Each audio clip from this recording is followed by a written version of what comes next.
This is Digital Voices with Bo Tiffany. Inspiring and providing real insight to our listeners with every story. Exploring deep stories behind every guest.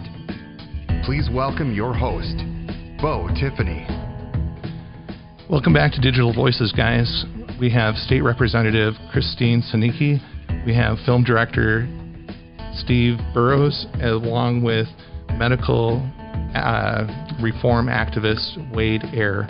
And we've already done individual interviews with all three of these great individuals, and we decided to do a roundtable and discuss kind of the current state of affairs with our healthcare within Wisconsin and some of the issues that we're still facing.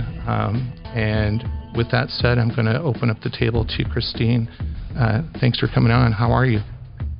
I am good. How are you? I'm doing great. Thanks for taking the time. Of course. Guess I can start out by just giving everybody a little bit of background as to why the four of us have even gotten together and met. It goes back, Wade, I don't know how many years now it's been since we started 2013. 2013. Wade and I started down this path. Got a phone call from Wade, who I had no idea who he was, never met him, who was dealing with some horrible medical malpractice issues with his sister. And I'm not going to go into that story because that is Wade's story to tell if he wants.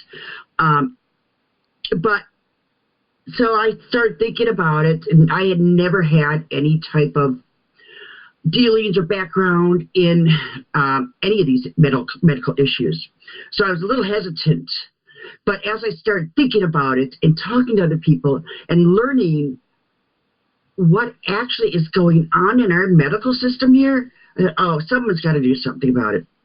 So Wade and I got together and we drafted a bill that we called, we call it the Black Box Bill, but it's also, and the other name for it is Julie's Law, named for his sister. And what it does is it requires that all surgical settings have videotaping capabilities so that when somebody's having surgery, it is recorded and is kept in their medical records just as any other medical record is kept. And it can be used either, it can be used as a teaching tool. It could be used, as a malpractice tool. There's so many different ways that this tape can be used. And it's been very well thought out. So we've run it past, I don't know how many experts. It's good with any HIPAA laws. It's workable. And I think just last week we saw how it is possible to have video recordings in surgical settings when we had, I think it was in California, a surgeon who decided to attend a court hearing via video from the operating room. So it's possible to do it. Yeah. That gave us proof. So, so I will be reintroducing the bill again, probably within the next few weeks here in Wisconsin, to be the third introduction of it, I think. Yep. Every session, it picks up more and more steam. And thanks to our good friend Steve Burrows, last year, we actually started, people actually started looking at the bill because of his movie Bleed Out. And it's been just it's been interesting to learn all of this that goes into our medical system, and just some of the egregious things that I have learned from people across the state of Wisconsin. It makes me cringe. It makes me scared to even think about going and having surgery. Right. One of the nice things is, just to remind everybody, I did all of your stories, so we know about Wade's sister, we know about Steve's mom, and we know about the efforts that you've been making over the last 20 years. What I want to kind of get into are the current state of affairs. So I know that we're working on the surgical black box bill. I think that's great. But there's been roadblocks. Wade, you've been working on this since, was it 2004? Well, yeah, that's my sister's incident happened in late 2003, 2004. Then there's a lot of litigation, and then finally, when it all came to kind of an end, the court battles and all that stuff came to an end. I was talking to a prosecutor, and they said if they had a audio and video on the doctor in that surgical center, they probably would have charged him for a criminal act. That's when it just dawned on me. I'm like, there's got to be access for transparency via audio and video recordings. I like to refer to it as a memory, because like when in Steve's HBO movie Bleed Out, they said, I don't recall. And a memory device takes that all away from everybody. It never fades. It never alters. It doesn't delete, And so, but then I started telling not just my story, but a lot of other people's stories that we started making connections with to Christine, and that to meet with some of these victims. And other state legislators would not do that here in the state of Wisconsin. And right after hearing just half of the story of what happened to Chris Nowakowski's, I remember you, Christine, stopped and said, I am drafting this bill. But that didn't come overnight. It took a couple years, to get to that process, to finally, then when Christine started drafting it, and then reviewing it, and getting out, make sure it's all HIPAA compliant and all that stuff. It's fun, well, not fun, but it's great that I'm able to get all of us together as we have, because it sounds like there is some individual threads, but when you put them together, it becomes a rope, and it's stronger for it. Steve's work, I think, has done so much for awareness and really making us question our ideas of what's acceptable within healthcare culture. Steve, since that's come out, what kind of things have you become aware of, and what's the direction that we're heading in? Well, thank you for having me and all of us. And I would just want a real quick comment on what Wade talked about with the I don't recall, the memory of the video. I just think it's so important, and it's such a no-brainer. This black box bill should not be controversial. It should not be. If we can't all get on the same page of accountability and transparency and what happens during, they do it with air traffic. They do it with the cops, the police officers. Trained to have them. There's no downside, except then when there's a mistake and nobody wants to get caught. Right. So I would say with Wade, when you saw the 6 or 7 doctors and nurses not recalling anything, I just want to be clear. Don't think for a second that they didn't recall. Right. They just conveniently couldn't recall. It's unless every patient they have goes in for a routine hip surgery and comes out permanent brain damage, then maybe they have trouble. Which brain damage coma person did I have today? That doesn't happen. As rare as medical errors are, they do happen a lot. And I agree with Wade and Christine that I think the bill is supremely important. I've been sharing it with some of the top doctors in the patient movement. They all think it. They look at it and they go, "This is brilliant." Christine, you just saw what Dr. Mayer in his comments. His people think this is a revolutionary bill that really not only needs to be done, but I guess I understand why certain individuals don't want it around. But in the end, they don't want it around because they don't want it. They don't want to be caught. Right. And nobody does anything intentionally to hurt somebody. That's the thing. Right. None of these mistakes are made intentionally. The real harm, in my opinion, is when they change it from the unintentional harm to the intentional harm. In our case, the covering of records, the falsification of records, the lying under oath, all that stuff. The video in the black box bill, to me, just is keeping everybody honest. Right. Mm-hmm. By the way, let's just say something goes wrong and it's on the video. Okay. What went wrong? Who's responsible? How are we going to fix it? Is anybody going to learn from it? Right. Is anyone going to like take the time to actually, wow, okay, we saw that happened, and that's not the way it's supposed to go down. Thank God for the video. And now let's make it right, not only to the families, but let's have it as a teaching tool so that it doesn't happen again to other patients and their families and to other doctors and nurses and healthcare providers. Steve, he's now a real good friend of mine, but his story is unbelievable.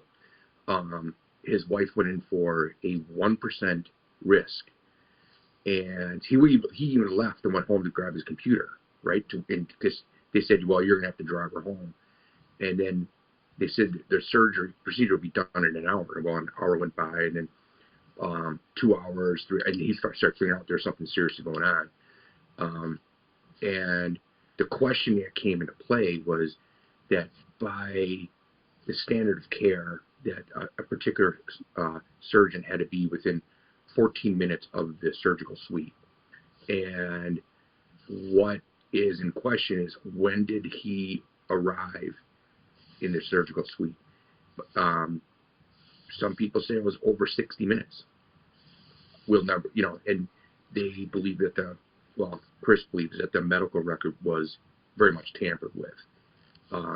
He lost his wife, and he can't sue the state of Wisconsin, or not state of Wisconsin, but the hospital itself. But he's locked out of the data. Yeah. One thing that I've come across, because we have all of that in common, which is fudging our medical records or fraudulent editing or withholding.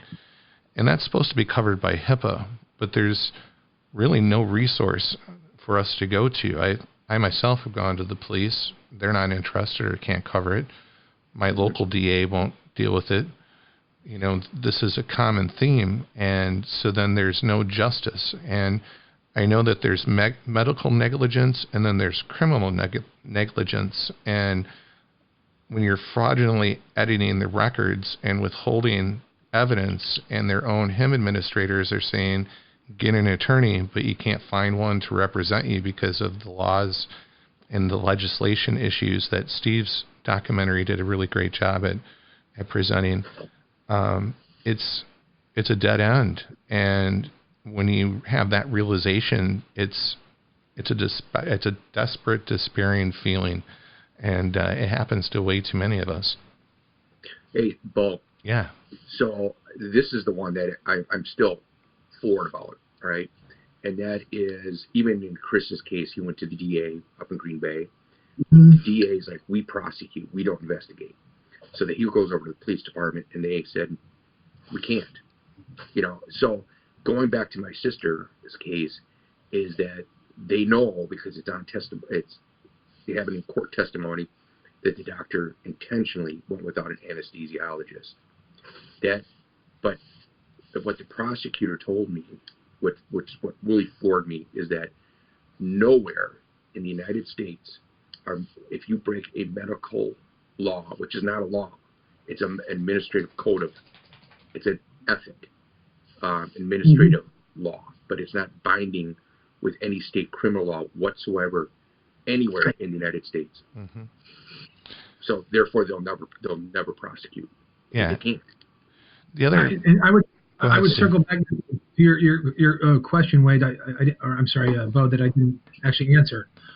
The one thing that I've seen since the film came out, the film's been out about 2 years now, and so many wonderful things have happened to the film that we're so thrilled about in my mom's name and her story. But the most troubling thing, because of all the good stuff, and because the film is now, all over the United States at medical schools, nursing schools, universities, etc., being used as a teaching curriculum, what I'm hearing directly now from, because I was never really sure how the medical community would react to this. I knew that certainly the general public would react to it. I anticipated that patients and their families would react to it positively, but I was concerned that the medical community would hate this movie And the really good news is it's just the opposite. They've embraced this. They've embraced it. Now, the downside of that, though, is that I now have hundreds of doctors and nurses and hospital people approaching me confidentially, telling me, thanks for telling your mom's story. Thanks for pushing patient safety. It's even worse than you thought. Well, it's interesting. No idea. And this is pre-COVID, which we can get into later. Yeah. Pre-COVID. So, Steve, so I used to live on a lake north of here a few years back, and I happened to know that there was this doctor, he's an OBGYN, and I happened to be going for a walk, and I never introduced myself to him, but I finally did. And said, have you ever heard of the Julie A. Rebenza law? And I explained what it was. He goes, oh. I go, I helped get this facilitated. But we started talking, and he said, I have no problem with that bill. He goes, in fact, I had to relieve a surgeon that showed up drunk at the surgical suite. And he goes, the first time that happened, he goes, it was kind of like, hey, don't ever do that again, and we won't talk about this. It happened a second time. He said, the second time, he goes, if I had that on recording, I would have turned him in, or the video would have shown it by himself. So you wouldn't have to be feared whistleblower. Well, you've got a situation here where, let's say we have a room full of 1,000 doctors and nurses, and we take an on-the-record poll of, hey, do you want this black box bill passed? Right? On the record. Yeah. How many people do we think in 1,000 would say yes, if they're on the record? Now, Very few. Let's say they're off the record. Let's say it's just like as Christine knows, at the legislature here in Wisconsin and at the United States Capitol. If it was a anonymous vote on whether this is a good idea, I believe that the vast majority of doctors and nurses would go, yeah, this is a good idea. If it was if it was something we had to do, it was policy, yeah, because nobody wants to get into a situation where they're having to cover shit up. Right, when there's a matrix of errors.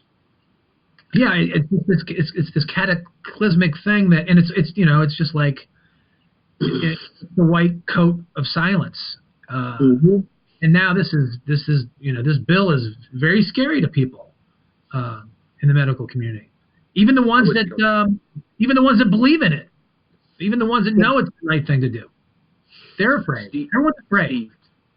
Back in 2013, 2012 is when I made that Facebook page called the National Organization for Medical Malpractice Victims. And it grew, and then what happened was you had medical people that would message me. They wouldn't join, but they would message me with some of the dysfunctional stuff that they're seeing, just like what you're getting. They don't want to be on record, but they're like, look, this is, I can't even make this stuff up. I don't have the time of the world to make this stuff up. And it's unbelievable. I don't know you've experienced. I don't know of any other industry or profession that you can get away with this. And I mean, when it's our lives, is there anything more important on the line? No, and I've had several doctors approach me confidentially and tell me that they support the bill, but they will not support it publicly. But you're right. Is there anything more important on the line when you're talking about surgeries and people's lives? There is nothing more important, and I think it's a sad state of affairs. I think when we all expect our doctors and caregivers and whoever else, they have gone through how many years of training, blah, blah, blah. And so we expect them to be professional and top-notch. And what we found is some of these people are very unprofessional and should not be doing surgery on my dog. So I know of a lady who contacted me, and I won't name the hospital, but a reputable hospital, and they're having surgery on her son. And the doctor said, the surgeons, during the consultation said that, this is going to happen, that's going to happen. Well, something went wrong, and it was another doctor, a younger one, who really had that kind of experience, and her child got really injured because of the surgery. Well, it turns out the doctor that said that he was performing surgery was never in that room. He was in another surgery across the hall. It's called ghost surgery, and they can do that legally. Ghost surgery. People are not aware of that. There's so many things in place that allow doctors to get away with things. On the surface, we have these laws that are supposed to protect the patients, but then when they're violated, there's nothing for the patient to do. And I know it's a federal issue, but I really wanted to address it, and that's HIPAA. So if you're editing private records, if you're withholding private records, if you're committing fraud with private records, that's considered criminal negligence. That goes beyond medical negligence, especially if you're editing the records of another doctor. HIPAA is supposed to protect you for that, but no one takes the case. And so no one even looks at it. And it's amazing because it happens more often than you think. There's people I've come across that have had the weirdest things happen with their medical records, as weird as all of us. And, the three of us I would like to think we have a certain amount of rapport or trust that, I can show what happened to me. Steve has proof of what happened with him. Wade has his proof, but where do we go with it? Who looks at it? Who creates that accountability? Well, I'll tell you who looked at it was Christine. No, and that's a great point. Got to change. Yeah, and Christine, I can't say enough great things about you. In the times that I've talked with you and over the course of this history, Steve always calls you the great Christine, but you've done so much. No one else has even really looked at this, or they given they don't want to touch it with a 10-foot pole. I'm just somebody who just is trying to do the right thing, and I just like you guys, I hit these roadblocks. When you talk about HIPAA, I have a HIPAA story of my own. It wasn't a life or death or records being changed, but you're absolutely right. I don't know how well HIPAA actually is protecting anybody. I have somebody tried to get into my medical records a number of years ago, and luckily the person they tried to get to access them refused to, and my time was too late. It was past the statute of limitations, and I could not do anything. But I did go to my district attorney, who's a friend, just for some advice, and it's past the statute of limitations. He said, you're not going to get anywhere with it. So, I had to let it go. No HIPAA is set up. There's a couple. If someone wants to get into somebody's medical records, there is what do I want to call it? A digital footprint. There's a couple of steps you got to take, and they can see exactly who accessed the records. That's what I understand. You're talking about an audit. There's a couple things that I found that I kind of want to point out. One is that hospitals are self-governing, so another hospital won't look at another hospital's deeds, which means if the hospital has the opinion that they are not going to work with you or they're going to hide things, no one else is looking at it. And so no one else in the system can you take your proof and actually find accountability. The other thing is that we have a couple systems in place that I want to touch on. One is the Injured Patients Compensation Fund and how that has limited the ability for patients or victims rather to find an attorney because of how that backs the hospitals and what role that currently plays.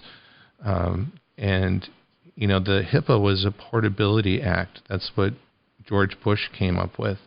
And there was a push to make our records digital versus paper, which is how this kind of started.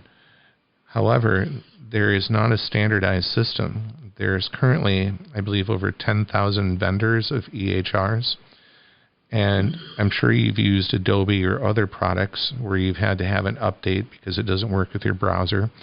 Well, what's happened is that there's this interoperability issue even amongst the same vendors because each EHR, which is an electronic healthcare record, is customized per hospital. So that is a very leading cause in these numbers that we're seeing for medical errors because it creates a false history or it affects medical or your medication. There's several things that this has happened. Yeah, there's just no excuse for there not to be a standardized system. If we're going to go from paper digital, I've talked to many doctors who miss the paper now because the digital forces them, even when they're treating someone, let's say at a normal visit, they're spending all their time on a computer. They're not even looking at the patient who's on the bed or in the chair. Mm-hmm. And they've lost the personal touch. The paper, you could hold it in your hand. Now, obviously, we all know that this digitized electronic world is so good in so many ways. And we did a whole thing in Bleed Out about the electronic ICU, which I am not a fan of, even at its best. Electronic medical records, for instance, like let's say you break your leg, you go into the emergency room, and they can send an X-ray to somebody in India or Timbuktu or Sweden or whatever, and a radiologist there can give you a good, solid diagnosis on an X-ray. But in the case of the intensive care unit, you cannot replace. I feel very strongly about this. I feel good about saying it. You cannot replace physical ICU doctors with cameras. In my mom's case, the cameras that were not on. Yeah. And one thing that is really concerning right now is the age of COVID. That's how they're doing a lot of medicine these days, out of necessity too. I mean, I'm not talking about people just screwing up. I'm talking about people not screwing up. I'm talking about all these heroes, the doctors and nurses and care providers who are legitimately heroes in this worldwide global pandemic, who are not getting any sleep, who aren't getting the medical equipment that they need. They're exhausted. And when you're exhausted, we all know what happens when you're really tired. You're going to make mistakes. Mm-hmm. And then they're relying on. Somebody just sent me a woman who is one of the goddesses of patient safety. Her name is Helen Haskell. She just sent me. There's a seminar coming up next week, and it's put on by some of the best hospitals in America, and it's all about the electronic ICU. I'm like, oh my God, it's a good thing for them. Not all hospitals, but a lot of them are finding it's a cost-cutting measure. They don't have to pay as many doctors. And there are legitimately good uses for digital electronic medicine, for sure. But, boy, it's a slippery slope when you start relying on it like we are right now. And it goes back to the medical records, too, with the electronic records. Hospital A can't talk to Hospital B. Dr. A can't talk to Dr. B. Nobody speaks. We had a little glitch here at the top of our show where we were trying to figure out how we're all going to do this Facebook Live talk. Imagine if someone's in a hospital having a heart attack. Mm-hmm. We can't figure this shit out. Mm-hmm. Yeah, internet's down. Sorry, I'm having a heart attack, Bo. I can't get through. Can you send me the link? Well, hold on. We'll call you back. Right. I think Christine's computer will work. Hold on. So you just kind of brought back an idea or memory. So back when I went for that walk and when I ran into that OBGYN, I was asking him what do you think the main reason why doctors are opposed to this? And I thought he was going to say because of lawsuits. And I'm like, and he goes, no, because the hospitals lose the ability to code, meaning how they bill the insurance company. Wait, are you suggesting it's about money? I'm not suggesting. It is. Yeah. It's most definitely, in Wisconsin, we have, when we talk about the patient compensation fund or injured patient compensation fund, I mean, I haven't kept track of it. I don't know how often it's used, but I'm willing to bet it's not tapped into very often because of the caps that we have in Wisconsin on malpractice suits. No lawyer is going to touch it. No lawyer will take a case. I have some figures, but I think Steve does too. Do you want to tackle this, Steve? I do too. I don't have the exact numbers in front of me, but I know the Injured Patient Safety Compensation Fund very well. I spent 7 years in litigation with the Injured Patient Compensation Fund, and I learned one simple fact. The Injured Patients Compensation Fund is not for injured patients. Mm-hmm. And it's not for compensation for injured patients. Right. You tell me, have they passed $3 billion on this yet? They're at 1.4 billion, and when it started in 2009, it was 200 million, and the payout has dropped significantly. Where if you actually can get an attorney, if you have the financial means, like you did, to represent your mother, you would have never gotten that on contingency, by the way. You have the hospitals have an unlimited access to this fund to cover their attorney cost. They also have an unlimited access to expert witnesses within the community. On top of that, then you have these caps, which I believe currently is it 750,000? Yeah, well, the caps? No, it's 250, isn't it? Okay. I thought it was 300. I thought it was 350. Ridiculously low by the time you put your attorney fees into it. That's the way they want it. That's the way they want it. They don't want us knowing what it is. With 750 when we were going through the litigation with my mother.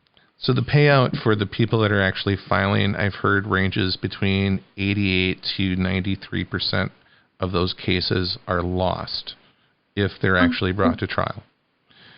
That doesn't include the amount of people that are, like myself, didn't have a financial means to pay an attorney, so I had to find someone on contingency. But because of the history and the amount of money and the amount of losses and how the cards are stacked up against them, no one will touch that, period. Well, let's just say, for instance, that you're one of these great, you're a lawyer who's like Christine as a legislator. You're this great lawyer fighting for injured patients and their families. And let's say, all right, someone comes in and it's a clear case of medical negligence. So, and you're a lawyer who is doing it for the right reasons. And are you going to spend the next 5 to 6 to 7 years on contingency working for free? Right. Because you're only going to take the very best cases. Mm-hmm. These contingency lawyers are not going to take cases that are kind of, and we all know that there's a lot of negligence cases out there that maybe isn't not even negligence. It's just mistakes. Mm-hmm. But we know, the one thing I learned for sure is that these lawyers out there, and there are many good ones here in the state of Wisconsin, who are doing it for the right reasons, but they've got to weigh the financial aspects of, am I going to work for free for a decade, 5 years to a decade, on a case that they only take the very best cases, and they still lose 90% of the time. So if you're a lawyer, what cases are you taking? Right. Think of these guys every day. They're one of the lawyers on our case told us they get 100 calls a week. And they take one or two cases a month. So I'm not smart enough to do the math. 100 calls a week, that's 400 calls. They take, call it 500. They take 2 cases out of 500. And those are the very, very best cases that they believe in, that they're going to work on for the next half decade, that they're going to lose. And then you've got the Injured Patients Compensation Fund that's worth pushing $2 billion now. And boy, they are tight as a drum. That is the biggest racket I wish, if I have any regrets about Bleed Out, that's one of them. Because that was a whole thing we wanted to put in that movie, because it's something that we dealt with every day. There was a lawyer over here in the court every single day, 7 years of all the depositions, and he was representing the Injured Patients Compensation Fund. I never figured out what the hell this guy was doing, except one thing. His job was to not write a check ever in my mom's case. Yeah. And I still think, if I can somehow pull together, I'm trying to figure out a way to do a TV series at the HBO level to do all the things that we couldn't get in the movie, because there's a million important stories, and stories like Wade and his sister and what Christine's doing. We could do it from the political side, and we could do it from the medical side and the insurance side. But boy, would I like to have done a piece on the Injured Patients Compensation Fund, and maybe I will, or maybe somebody will get there before me, but somebody really needs to, because it's a racket. You lit a fire because... The thing that kind of gets me about that, hang on 1 second. Yeah, go ahead. The average patient or consumer, they pay a hospital bill, and that part of that money is going into that injured patient fund. Right. But yet you, the consumer, are not allowed to tap into that. Right. It seems a little unethical. Double standard. One of the things that Christine knows more about this than I would politically, but the branding of the, they didn't call the fund the fat cats and we're going to keep getting rich fund. Right. They called it the Injured Patients Compensation Fund. It makes it seem all cuddly and warm. And when I found out about it, I go, oh, there's a fund for injured patients. Oh, great, because we're one of them. No, that's not how it works. Sorry to interrupt, Christine. Go. Yeah, that's okay. No, one of the things that I found when we have these conversations, I always find new things to look at and try to figure out. Maybe it's time we try to call for an audit of that fund. Oh, boy. Well, let me tell you. I would love to hear.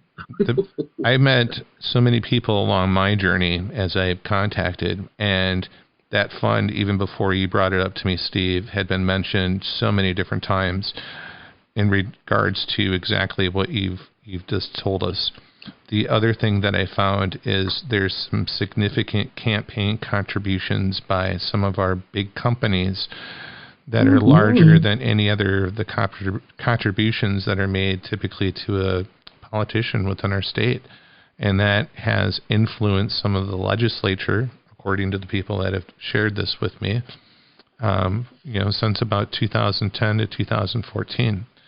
So, that made me think about our conversation, Christine, when you had mentioned that at the end of the day, it's the almighty dollar. And, what do you do with that? It is definitely the almighty dollar. Someday, maybe we should all sit down and take a look at some people's campaign finance reports. I'm happy to share mine.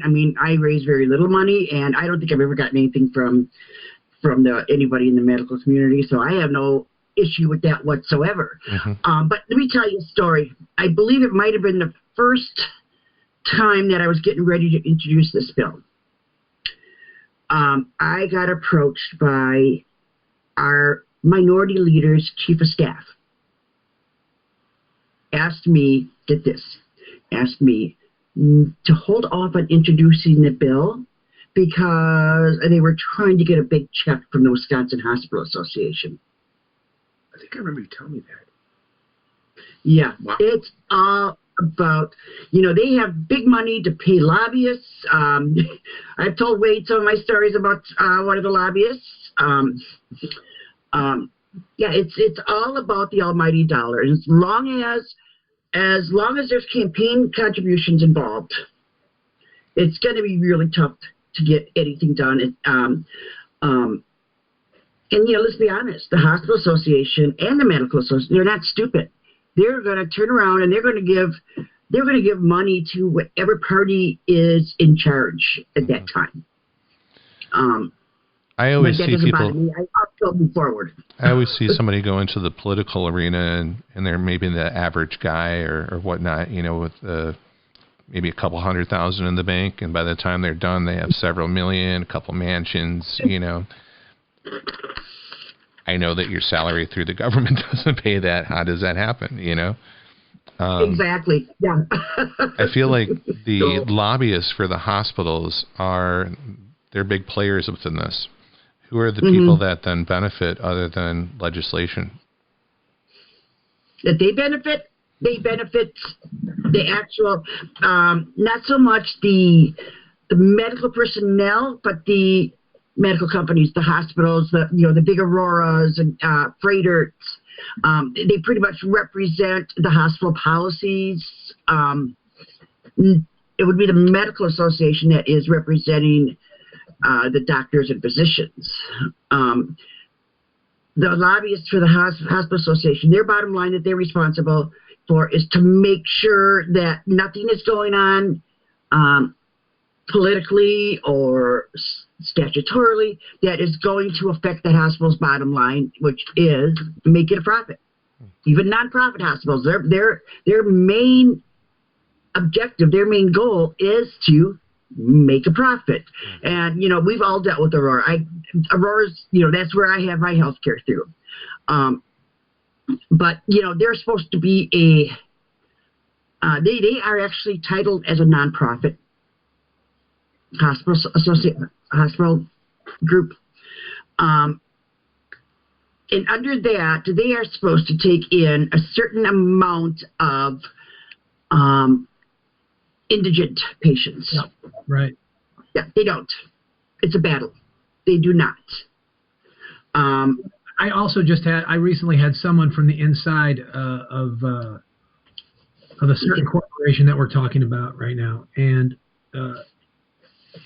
with regards to the non-for-profit status, this person sent me the salaries of the top people in these hospitals. Oh, yeah.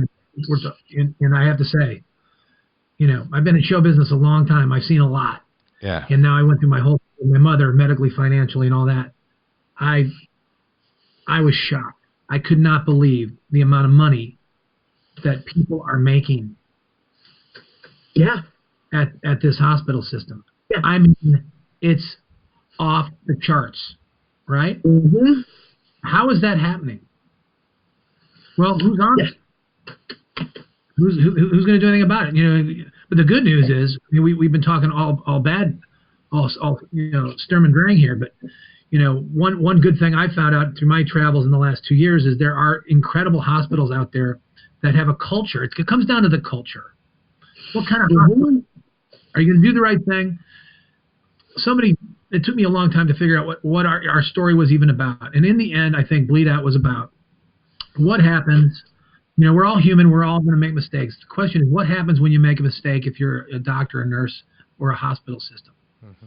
And working with the Patient Safety Movement Foundation and the Leapfrog Group, I have learned that as horrible as our situation was with my mom, and certainly Wade's situation and his family with his sister, and all the stories, Christine, that you've now learned about with all your constituents, there are absolutely great hospital systems out there that have the right culture. It starts at the top. What are you going to do when you make a mistake? Are you going to get on it? Are you going to do the right thing? There's a program called Candor, which is like, and I'm on a meeting with these folks last week. There's a program called Candor where this group of hospitals, when something goes wrong, no matter what, they're on it and they talk to the family within 1 hour. How is that 1 hour? I'm at 12 years and counting. How about you, Wade? Since 2004, like 17 years. Yeah. Well, don't forget about me. There are great people out there who really. Oh yeah, I'm sorry. Oh yeah, how long? I started this podcast just for this reason. It's grown into a lot more, but yeah, I didn't know what else to do. How long you been waiting, Bo? How long you been waiting? 2016. I have shared my story in some aspects, but real briefly, there's what's called the medical mediation, which is through the state. It's at will. So even though I got sent there, they wasted the timeline of the statute of limitation and then wrote a letter after it expired saying that they weren't willing to mediate. So no one ever talked to me. No one ever anything. And there's only 2 people in that office. The lead guy's name's Jerry. And he said, my hands are tied because these were laws, these were things that were changed, back underneath our previous governor. And now there's really nothing that he can do, and he sees this repetitively. The things that you pointed out in Bleed Out, doctors not having to testify against other doctors, the I'm sorry law, these are big ones. HIPAA violations private citizens can't seek action for. I feel like there's not a single avenue that a victim can approach to find justice in the current cultural setting. And when it comes, you had mentioned that it's a cultural thing within the hospitals. I've dealt with Mayo, Aurora, Purveya, Freighter. No one wants to talk about any other hospital because it's outside hospital, not involved with them, becomes a liability. The hospitals that are responsible self-govern and self-police. I, in my particular situation, was limited to only their attorney, who then refuses to answer any questions. And so, for people that aren't stable mentally, how do they deal with that?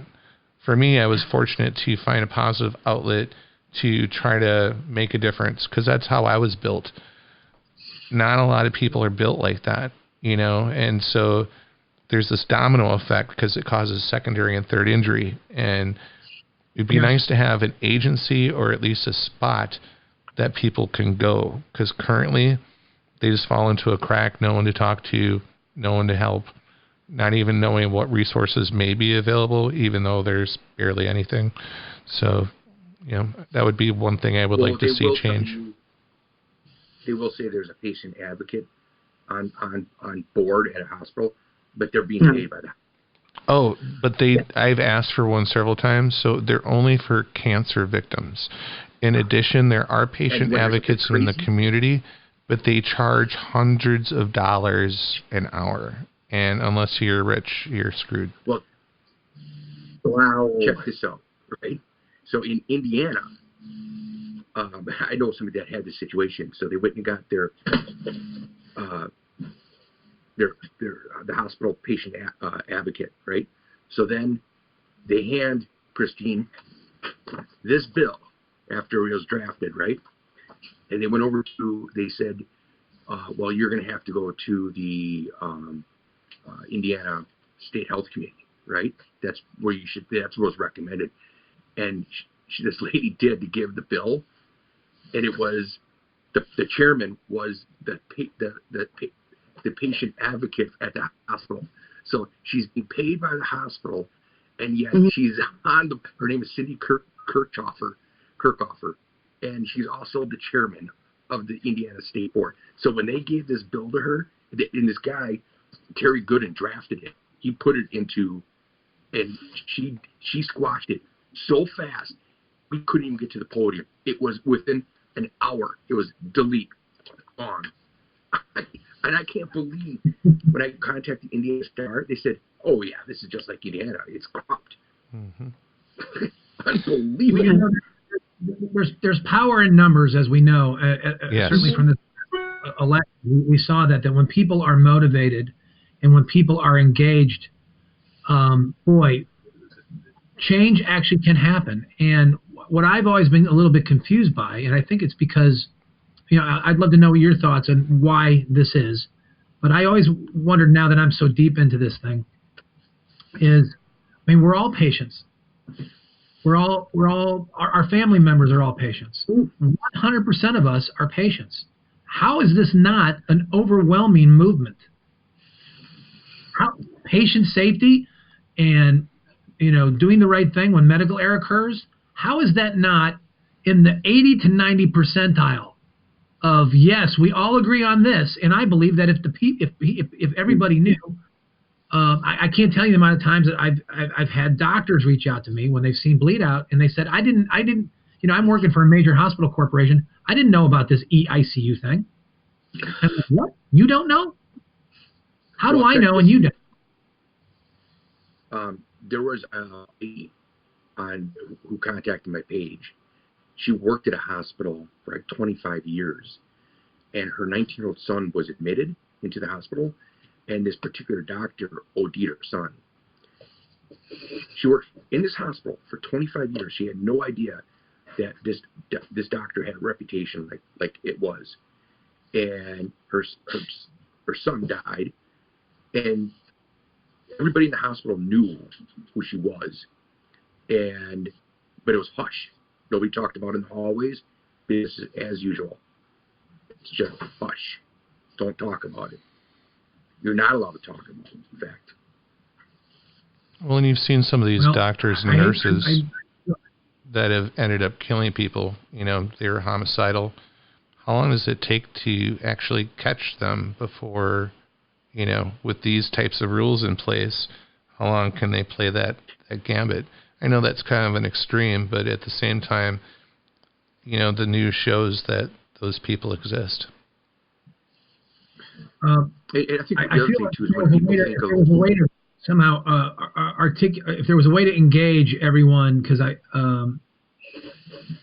know, at least in my experience, when they hear our story, and I'm sure when you guys have told your stories, and Christine, when you're fighting the good fight up there in Madison, that, I mean, isn't this something we can all agree on? And you would think, right? This is our health care for all of us. I mean, what does it take? Does it take a United States president to have their husband or daughter or wife or whatever get injured in a medical, you know, or the CEO of a certain corporation? Mm-hmm. Do they have to now go in for hip surgery and come out with brain damage for something to change? That's one way. But I think another way is to just, we've got to keep telling our stories, because there are hundreds and thousands of us out there who are just like us. I didn't know this until our film came out. Right. I would have never known Bo or Wade or Christine. Mm-hmm. We thought we were alone. And now I know we're not even close to being alone. And that's a group of people that we somehow need to organize at a national level. Unfortunately, you know, there's all these great, there are these great patient advocate groups out there. They're all so wonderful and well-meaning and earnest and sincere, but it's so fragmented. Mm-hmm. And we just need to somehow organize all of us into one giant army. And then I think you've got a way to get some people's attention. And, you know, when I first started down this road, again, with Wade, I mean, we were both like, oh, you know, we're in this alone. It's like, what do we do? Nobody was paying attention. But as it started to pick up steam, people are starting to get it. But, yeah, we need to make this a national movement through every state house and hopefully to Congress. Because as if this is a no-brainer. I don't know what the issues are with regular people. I mean, not just like doctors, but, you know, people like you and I who will continue to ignore it and allow this behavior to go on when it's obvious we have the vehicle to make change. Yeah, we got the votes. Yeah. Well, one thing, too, is that this isn't limited to the U.S. Scott Simpson has medical error interviews in Canada, and he's got a plethora of victims that have come forth with their stories. The situations that we have here exist there and other places throughout the world because healthcare doesn't have borders. Right. Some families... Can you guys read that? No. I can't read. It's probably backwards on your screen. It's probably backwards. Some focus will die. Someone famous died. Mm. No, someone famous, like Betty White. Yeah. You know. Yeah. Then it. Or Bono, or something big. Then it's going to grab somebody's attention. But that's my prediction. Yeah. Well, I feel like there have been famous people that have died by complications already. There's it's just what the media covers and what they don't cover, and So one of the things that I wanted to focus on with this roundtable are the barriers. I mean, Wade, you've been fighting forever. Christine. And you've been on your own journey now, Steve, throughout the court case and then the movie documentary and now the promotion. And that's going on, what is that, 16 years for you? Is that for me? Yeah. Yeah. We're at 12 years. 12 years, okay. My mom went down. She fell actually right in this room right over here. If you can see it, she fell in the kitchen trying to pick up a dish rag. We didn't realize she was walking around with a broken hip for 5 months, and she never came home. And that was 12 years ago. The combined years between the four of us, though, you add that up, and it's a lot, you know. And then you add up the thousands of people out there that are going through this. It's just a lot of misery and a lot of heartache. Hundreds of. The biggest barriers to you, Christine, is it focus around money? How's the cooperation across the board, across the aisle? Across the aisle, there is no cooperation. I think last time I had one Republican sign on to the bill, and maybe 4 or 5 Dems the last time, which is an improvement because the first time I think it was 2 of us. So, you know, this is one of those things, and I've said this before to Wade and to Steve. I once took 10 years to get a bill passed. I don't give up very easily. I will just keep pushing it and pushing it and pushing it until people figure out, yeah, this makes sense. You know, and again, the cooperation, I really think when you can talk face to face with people about what we're trying to do here, and people hear some of the stories that I've heard from people across the state that have dealt with this, they get it. I think people would, you know, like my colleagues would get it at that point. But right now, it's all about the money. Let's go back to the money. As soon as it was introduced again, you bet your ass that there are going to be medical society lobbyists and hospital association lobbyists walking the floors of the Capitol, telling people not to sign on, that it's a horrible bill. It's going to make all medical costs go up. It's going to cost millions and millions and millions of dollars to put all these cameras in all these rooms. Bullshit. They're already there. We know they're already in those rooms. So, you know, I'm tenacious. I don't give up.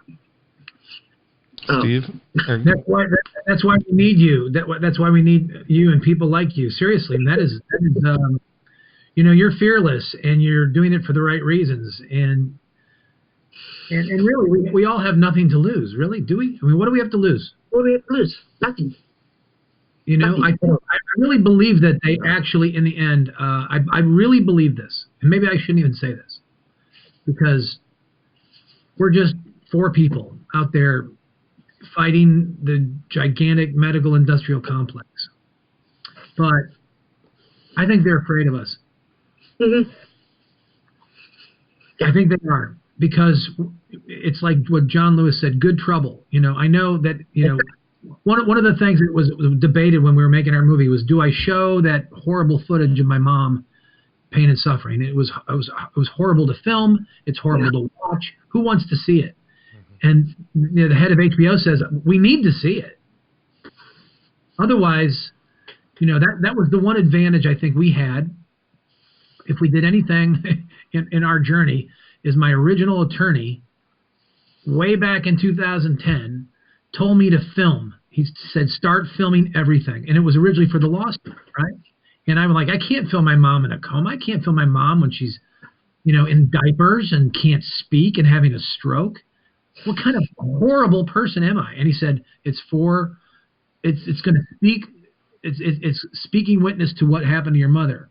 And I hated doing it. I hated reliving it through the trial. I hated reliving it through the making of the film. And I realized that one advantage I have that all of these hundreds of thousands of other people that I've talked to and met people like you, Bo, and you, Wade, is that, you know, a lot of those folks don't have the living, breathing, ugly video. Mm-hmm. Like, people can tell their story, but we had one advantage that most people didn't have, is I had the opportunity to show it. Mm-hmm. And I think that's really, in the end, I think that's one of the reasons why our film has broken through, is because I had a lawyer tell me 12 years ago, film it, show people. I could tell you how horrible it was, but now watch my mom come out of a coma and you tell me if that's right or not, right? Yeah. And my advice to people when they ask me, what can I do? I say, well, write down your questions, you know, make sure you get all your records and start filming everything. And it's going to be rough, because who wants to film an injured loved one? Mm-hmm. Mm-hmm. But you got to, because you're their voice. So many people I've talked to feel that they have no voice, that they're voiceless. And for some reason, they've latched onto our story because we got lucky. You know, I got lucky. I got, you know, who gets to make a cheap little documentary shot on an iPhone for HBO? But I did what you guys are all doing, and Christine, we just didn't give up. We just said, no, this is unacceptable. The reason we're on the call right now is this shit is unacceptable to us. Mm-hmm. So we're gonna fight, you know, and that's not what that's not what our opposite side. They don't like people like us. We're the people that aren't going away. Right. Well, tough. Right. Do the right thing, and then we'll go away. So I kind of, one other thing too is, go ahead. I kind of got the impression through the years that when people think of medical malpractice, they think of it's a mistake. Like, you know, I grabbed the wrong size scalpel. I used, you know, just slightly too much of this. Mm-hmm. But what they call these situations are never events. You should never operate on the wrong side of the body, the wrong limb. Mm-hmm. You should never go without an anesthesiologist when an anesthesiologist is required. Right. You should never have, like in your case, Steve, your mom being unattended and not looked over. Right. Those are You're never exactly events, and they should never take place. So I think these TV commercials with, you know, good, really wonderful ads fuel the misconception. You have put forth a couple different bills, not only here in Wisconsin for the black box, but also in Indiana, correct? Yeah. But it was Christine's bill, but we just took it and sent it. Yeah. Sure. Yeah. Have you made traction either spot, and how long has that fight been going on for you? 5 years. But here's the thing: is every time Christine writes a bill, there's more people exponentially grabbing this bill and sharing it with. Right now, Christine, just a couple months ago, Utah was looking at it, the senator. So we got people that are getting the word to their different representatives, and we're CCing the media. Now, Christine, I don't know if I ever told you this. So I've been in contact with, I put every single state representative on an email from Florida. And I've been just, for the last year, just, you know, hey, respond to me, respond. Well, as soon as this goes live, I'll be sending them a copy, and I have all the media on it, and like, hey, now's your time, you know, go ahead, introduce it, and then, you know, because the media is reported, and they know, they're like waiting for a response, and they're not, none of these people are responding. They're like, oh shit. Yeah. You know, and some one of the free entertainment. One of the things that I thought of, you know, as we try to get this movement to go more across the country, there are certain groups that I, as a legislator, have access to, and I'm thinking something like National Council of State Legislators. Steve, if we could get you in front of a group like that, where you've got legislative leaders, you know, you're holding them hostage and telling them what's going on. The only problem with that is Robin Boss is the chairperson of that group right now, so we have to wait till he's done. Well, we can invite him. Yeah, he won't schedule it.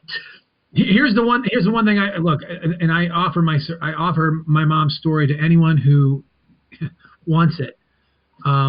We've seen that for whatever reason, and I think it's my mom and her fight and that raw footage and the absolute outrage that no one did anything to help her, and no one was responsible or accountable or transparent. There was no apology, no restitution, none of it. I think people, especially the medical community, are outraged when they see it in living color. That's the one advantage that has. So I always say, hey, you know what? Let's set up a screening, and certainly post-COVID when we can get together again physically, our film, for whatever reason, I let the film do the heavy lifting, and it really is a shameful story. And here's another thing, I have heard from thousands of medical people, doctors, nurses, etc., who have offered their sincere apologies and condolences. Yeah. And we have still not heard from the corporate to this day. Aurora. The frontline people are great. It's the corporate side of it that needs that major overhaul. Yeah, someone needs to have to step up and become who is the patient safety leader in the state of Wisconsin, or nationally for that matter. Why is there not a cabinet member for just the medical stuff? Not the Department of Health and Human Services, but someone specifically for the medical industrial complex. Is there, I don't know about one if there is. I don't think there is. Like Bo was saying, where do we go? Where do we go with the HIPAA? Where do we go with the Injured Patients Compensation Fund? We're all fighting our own little samurai warrior fights by ourselves, and we're leaving it all in the field, and we're spilling blood, our blood mostly, right? But we're going to continue to get creamed unless we organize somehow. Yeah, I agree with that. Right. You're absolutely right. Can I just add a couple other things here real quickly that we haven't really touched on yet? Mm-hmm. I think Bo did. But as I said, as we continue to talk about these issues, I see more and more issues come up. And so I'm not going to stop with this bill.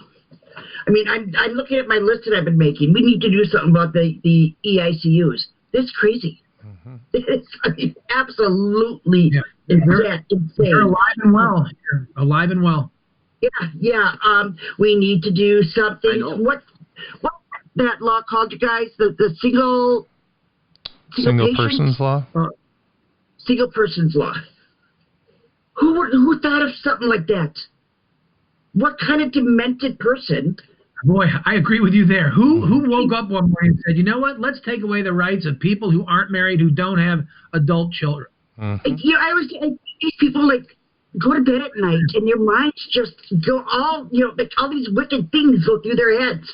But there's so many issues besides this bill that we need to start dealing with because it all kind of comes together. I have a question just in general. How does one overthrow a bill? Let's say the I'm sorry law bill or the doctor privilege bill or this ridiculous single person law. Yeah. How does, it's on the books, right? We quoted it in the film. We know exactly what statute. How do we go, you know what? No, we don't like that anymore. You need a legislator just to get it drafted to repeal the law. It's not it's very easy to get it drafted. But, very difficult. Christine. Christine. Hey, I hate to interject. I have to run. I want you guys to keep going and keep talking. I have my family. We're getting ready to head out of town. So lucky you. Understood. Is there anything that you want to end on that we didn't cover?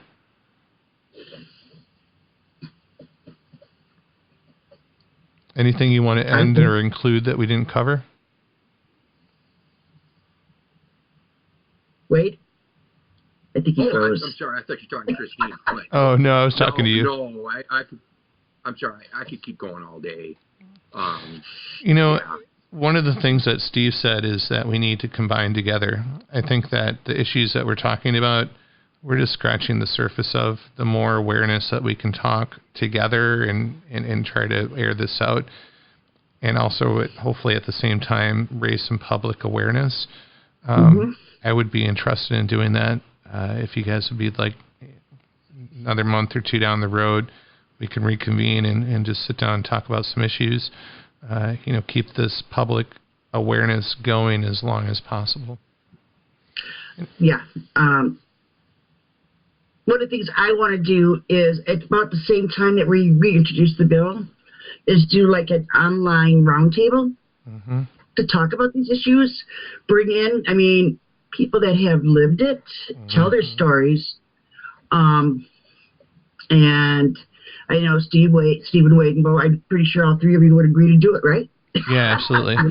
And actually, I'd like to bring in one other person, Scott Simpson, who I have an episode with him I encourage you guys to check out. He's our Canadian counterpart that has really done a lot to try to make reform and change within the healthcare industry.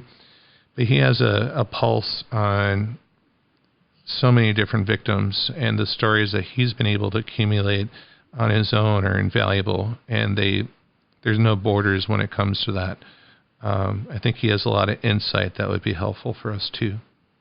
Yeah. These are the things we need to do to just keep this in front of people and educate people. Yeah, absolutely. We just have to keep pushing it. Well, I will reach out in another month or two and see how your schedules are looking. Perhaps we can pull this together again, and talk a little bit more in depth. I think we scratched some of the surfaces. Definitely made you aware of some things that you weren't aware of before. If you can get a clearer picture, that only helps you, I would think. Right. Yep. Anything that you guys want to add before I let you go? I know that Wade has to go. So, Christine, Steve? I just go ahead, Christine. No, I'm good. No, I just want to say thank you for doing this again. This is helpful to all of us who have been working on this. I appreciate that, and I'm glad to be a part of it. I was going to say the exact same thing. I really appreciate this opportunity and to be with the three of you. I consider you all samurai warriors in this, and I know how hard this is. I know how hard this is. I really do. And it's hard. It's really, really hard. But it really helps to know that we have each other's back, and it's inspiring to me when I get to be a part of something like this, and to know it's not going to, we all have our good days and our bad days, but to know that, we will continue to, fight through this, because this is a worthy fight. This has been Digital Voices with Bo Tiffany, exploring deep stories from real-life guests with real-life experiences, providing insight to our listeners with every story. Stay up to date on future podcasts by bookmarking digitalvoiceswithbotiffany.podbean.com and follow Bo on social media by searching Digital Voices with Bo Tiffany. Have an idea for a future story? Send your idea to acrmadison@gmail.com. Until next time, grab life by the horns and keep inspiring others.